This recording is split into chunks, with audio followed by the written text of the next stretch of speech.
Notícias, fofocas, fuxicos, boatos, o que é verdade e o que não é. Agora no Balaio de Gatos, com Luiz Sucupira.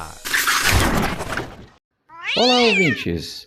E o governo Lula está pensando em reativar o programa de carros populares no Brasil. São carros, algo em torno de 60 mil reais, ele está calculando. Se bem que 60 mil para carro popular, para o que o povo ganha, não é tão popular assim, né?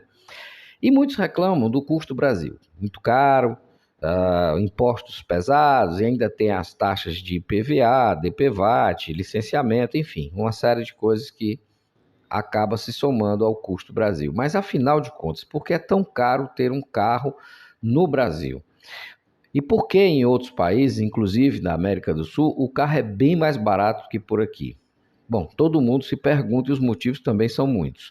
Se você acha que apenas impostos, como muito se dizia, está muito enganado, embora eles também sejam uma pedra no sapato de quem está querendo comprar um carro. Primeiro, devemos levar em conta que, mesmo antes da crise, o Brasil era um dos maiores mercados do mundo e ainda tinha valores absurdos sendo cobrados por seus veículos.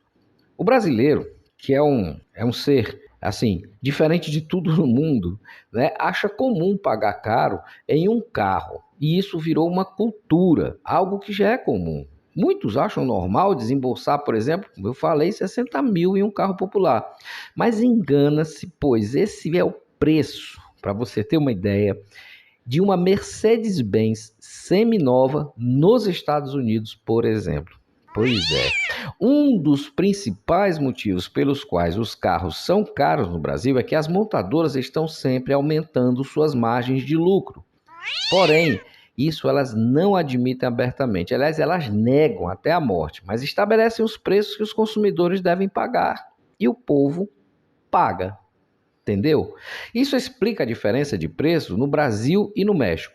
Para você ter uma ideia, os modelos que são produzidos aqui no Brasil e que também são vendidos no mercado brasileiro são exportados para o território mexicano e argentino e por lá comercializados pela metade do preço. Aí você vai me dizer, são os impostos? Sim, claro, mas também porque aqui se lucra muito mais na produção de um carro. Para você ter uma ideia, um carro, para ser produzido, tem várias etapas e todas as etapas, desde a questão da produção da peça, da venda da peça, da colocação dela, da montagem, e aí vai a cadeia toda.